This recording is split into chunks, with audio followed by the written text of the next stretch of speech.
Seminole turnovers doom FSU. It's the Noles' first loss to UF at home since 2018, 31-11, your final.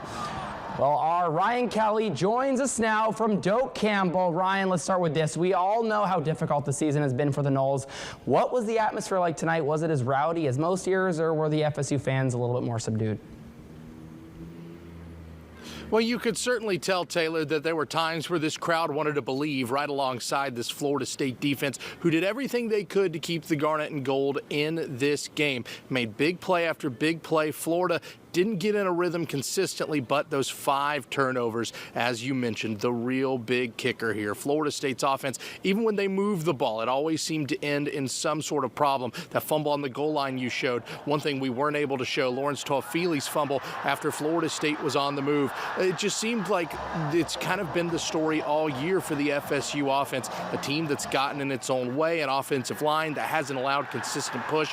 Overall, Florida just looked the better team tonight, but they certainly didn't look unbeatable. The Noles had their chances throughout this game, but like all season long, it's been Groundhog Day. The Noles unable to capitalize. Luke Kromenhoek, a bit of a mixed bag and only his second ever start at quarterback. But of course, those turnovers, what you really wish you had back. Florida State falling at home to Florida. They end this season a 2-win campaign, 2-10 throughout the season. Mike Norvell is talking in post-game right now. We'll have his comments coming up in the Good Morning Show tomorrow. Well, I guess you could say that the offseason really couldn't come soon enough for this team. But Ryan, we'll keep you right here with us for a moment, because CBS Sports Today learning that Gus Malzahn has stepped down as the head coach of UCF, and reports are he's prepared to become the new offensive coordinator for these Seminoles. What can you tell us about this decision from Mike Norvell, and what could it mean for this team in 2025?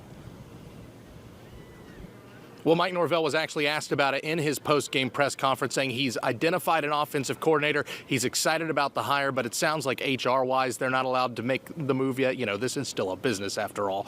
But it does certainly seem like from CBS and other reports, Gus Malzahn is going to be the guy, a guy who's familiar with Mike Norvell, gave him his first job as a grad assistant at Tulsa back in 2007. These two guys know each other. They know their offensive philosophies. And on top of all of that, a guy that knows the state of Florida and knows the recruiting scene. There's been some mixed reactions, some very, very negative, some very, very positive from Noles fans on Twitter. So we'll see how everything moves forward, as the Noles certainly look like they're going to hire Gus Malzahn as their OC.